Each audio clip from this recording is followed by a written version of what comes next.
Welcome to the Word Today TV, where we open our hearts to God's living Word and reflect on the daily readings of the Holy Mass. Whether you're starting your day, taking a pause, or winding down at night, this sacred space is for you, a moment to encounter Christ, hear His voice, and grow in faith. May the Holy Spirit guide us as we journey through Scripture, drawing strength from God's promises and finding hope in His truth. Let us begin today's reflection with open minds, humble hearts, and a spirit ready to receive. May 6th, 2026, Wednesday of the 5th week of Easter. Let us now listen to the Word of God. A reading from the Acts of the Apostles. And certain ones, descending from Judea, were teaching the brothers, "Unless you are circumcised according to the custom of Moses, you cannot be saved." Therefore, when Paul and Barnabas had no small dissension and contention against them, they determined that Paul and Barnabas and certain others of the other side should go up to the apostles and to the elders in Jerusalem concerning this question. Therefore, having been led by the church, they passed through Phoenicia and Samaria, narrating the conversion of the Gentiles. And they brought great joy to all the brothers. And when they had arrived in Jerusalem, they were received by the church and by the apostles and elders, reporting how great things God had done with them. But some of those who had risen up from the sect of the Pharisees who had believed said, "It is necessary to circumcise them and to instruct them to keep the law of Moses." And the apostles and elders came together to take care of this matter. The Word of the Lord. Responsorial Psalm. The response is, "Let us go rejoicing to the house of the Lord." I rejoiced in the things that were said to me, "We shall go into the house of the Lord." Our feet have been standing within your gates, O Jerusalem. Let us go rejoicing to the house of the Lord. Jerusalem is being built as a city, whose participation is unto itself. For that place the tribes ascended, the tribes of the Lord. Let us go rejoicing to the house of the Lord. The testimony of Israel to confess to the name of the Lord. For in that place seats have sat down in judgment, seats over the house of David. Let us go rejoicing to the house of the Lord.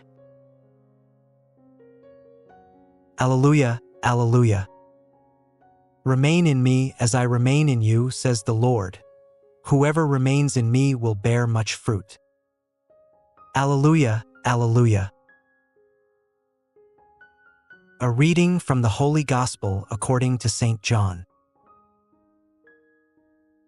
I am the true vine, and my Father is the vine-dresser.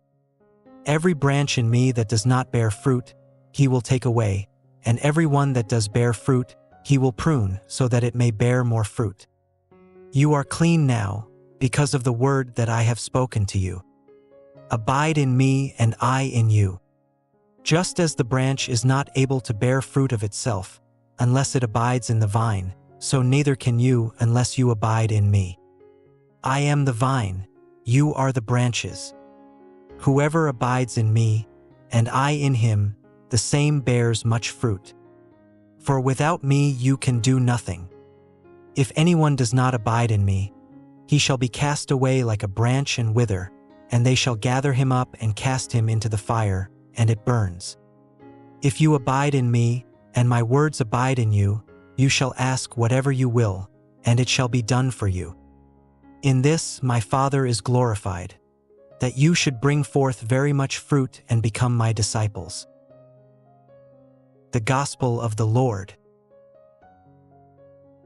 We will now reflect on the significance of each readings.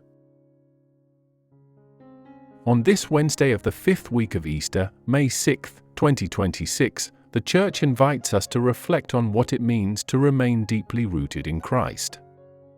As the Easter season continues, we are led to understand that faith is not just about beginning a relationship with God, but about staying connected to Him in a way that transforms our lives.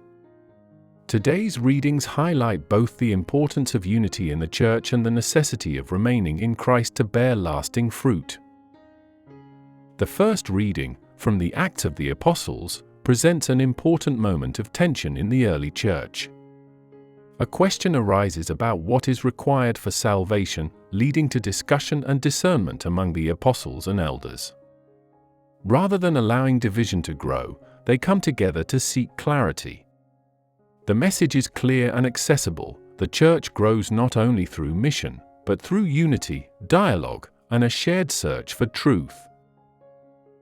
The responsorial psalm expresses joy in going to the house of the Lord. It celebrates unity and belonging, where people gather as one to worship God. This reflects the deeper reality that faith is lived within a community, not in isolation. The Gospel according to John presents one of Jesus' most powerful images. He is the vine, and we are the branches. He teaches that those who remain in Him will bear much fruit, while those who are disconnected can do nothing. This is a clear and direct teaching. Our strength, our growth, and our fruitfulness all come from staying connected to Christ. Now, let's look deeper into the interconnection shown in the readings to find their main message. This image speaks to the heart of discipleship. A branch does not produce fruit by its own effort alone, but by remaining attached to the vine. In the same way, our spiritual life depends on our relationship with Christ. These readings are closely connected by the theme of unity and connection.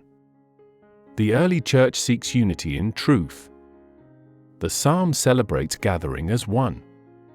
The Gospel reveals that true life and fruitfulness come from remaining in Christ. Together, they show that faith is both communal and deeply personal.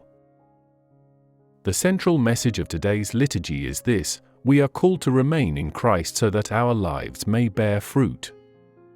It is not enough to begin well, we are called to continue, to stay connected, and to grow. Easter calls us to deepen our relationship with Him, trusting that when we remain in Him, our lives will reflect His presence in real and meaningful ways.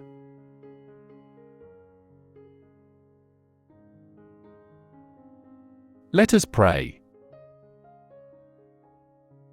Lord God, You have called us to remain in Your Son, the true vine, so that our lives may bear lasting fruit. Strengthen our faith and deepen our relationship with You each day. Help us to remain united in truth and to grow in love within Your Church. May our lives reflect Your presence and become a witness to Your grace in the world. In Jesus' name, we pray. Amen. Thank you for listening to the insights of today's Mass readings. Please like and subscribe and share with your family and friends. Again, thank you and may God bless us all.